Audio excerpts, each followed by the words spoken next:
Telangana high drama ముఖ్యమంత్రి Revanth Reddy drama మరొకసారి బయటకు వచ్చింది. మొన్నే కదా అల్లు అర్జున్ సంధ్యా థియేటర్ దగ్గర రేవతి చనిపోవడం చాలా దుర్ఘటన, ఆయనే మర్డర్ చేయించాడని అలాంటి కేసులు ఒక హోమ్ మినిస్టర్గా ముఖ్యమంత్రిగా పెట్టించి ఫోన్ కాల్లు చేయించి ఆయనే అరెస్ట్ చేయించాడని మనం న్యూస్లో చూసాం. రాత్రంతా జైల్లో ఉంచాడు అని. మరి వెంటనే ఏమన్నాడు? ఒక ప్రాణం విలువెంత?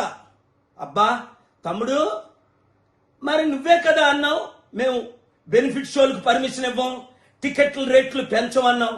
మరి ఇప్పుడు చిరంజీవి కొడుకు ఏదో సినిమా వచ్చిందట కదా, గేమ్ చేంజ్ ఏదో, మరి దానికి నువ్వు టికెట్ల రేట్లు ఎలా పెంచావు?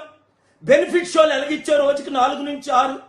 నీకు తెలంగాణ ప్రజల వైపు చిత్తశుద్ధి ఉంటే రాత్రి 3-4 గంటలకి షోలు పెట్టుకోమని పర్మిషన్లు ఇచ్చేవే, దమ్ముంటే క్యాన్సిల్ చేయి. నీకు 100 కోట్లు 1000 కోట్లు డీల్ ఇచ్చారా? ఇప్పుడు ప్రజలు, తెలంగాణ ప్రజలు నీకు కనిపించట్లేదా? వెంకట దిల్ రాజు అనే పేరు ఆయన నాకు తెలీదు, ఆయన మీ బంధువు అట, మిత్రువు అట, వెంకట రమణారెడ్డి అట. అంటే ఒక రెడ్డి వచ్చి ఈ రెడ్డితో మాట్లాడితే మీరు డీల్స్ చేసుకుంటారా?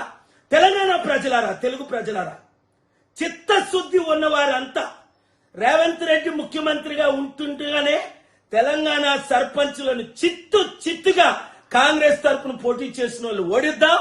మన బీసీ, ఎస్సీ, ఎస్టీ, క్రిస్టియన్, ముస్లిం సత్తా ఈ రెడ్లకి చూపిద్దాం. మన రాష్ట్రాలను మనం కాపాడుకుందాం.